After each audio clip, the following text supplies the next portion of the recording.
আমার যথেষ্ট ভালোবাসে না এরা দুই ভাই মনে হয় যেমন নিজের দাদাকে এরকম দেখেন তারপর আমার খুব স্নেহ তো দর্শক, আমি এই মুহূর্তে যে স্থানটিতে দাঁড়িয়ে আছি এখানে আকাশ বাতাস একেবারে ভারাক্রান্ত হয়ে গিয়েছে। এখানকার যারা বাসিন্দা রয়েছে তারা কিন্তু মর্মাহত।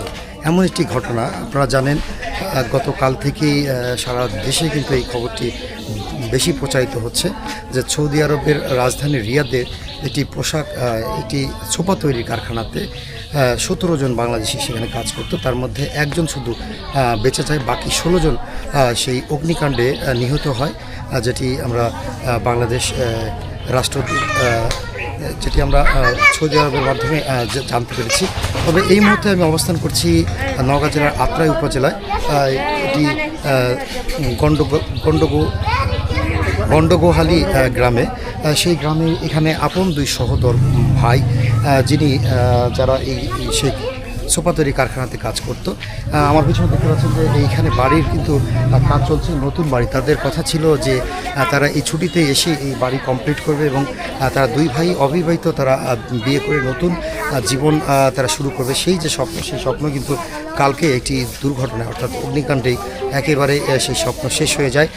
এখানকার আকাশ বাতাস একেবারে ভারাক্রান্ত, কোনো ভাষা নেই এই পরিবেশে তার বাবা মাকে বা আত্মীয় স্বজনদেরকে সান্ত্বনা দেওয়ার মতো। আমার পিছনে দেখতে পাচ্ছেন যে তারা পাড়া প্রতিবেশী এসে এখানে শোকাহত হয়ে কোনো ভাষা পাচ্ছে না তার বাবা মাকে আসলে কীভাবে তাদেরকে সান্ত্বনা দেবে। মানে সহোদর দুই ভাই, অর্থাৎ বড়টি মোহন এবং ছোটটি সুমন।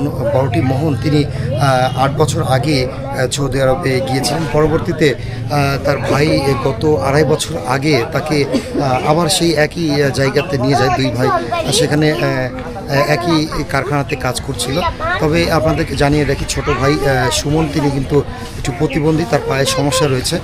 তো এই রকম অবস্থায় তিনি কিন্তু তার ভাগ্যের পরিবর্তনের জন্য সেই বিদেশে গিয়েছিল, কিন্তু ভাগ্যের কি নির্মম পরিহাস, তাকে ফিরে আসতে হচ্ছে এটি সাদা কাপড়ে। আমরা আপনাদের কিছু সার্বিক পরিস্থিতি দেখানোর চেষ্টা করছি যে এখানে তাদের আত্মীয় স্বজনরা এসেছে, তার এখানকার মা রয়েছে, তার মাকে তারা সান্ত্বনা দেওয়ার জন্য। আসলে এইরকম সিচুয়েশনে বা পরিবেশে সান্ত্বনা দেওয়ার মতো কোনো ভাষা নেই। যেই আসে সেই একেবারে হতবাক হয়ে যাচ্ছে।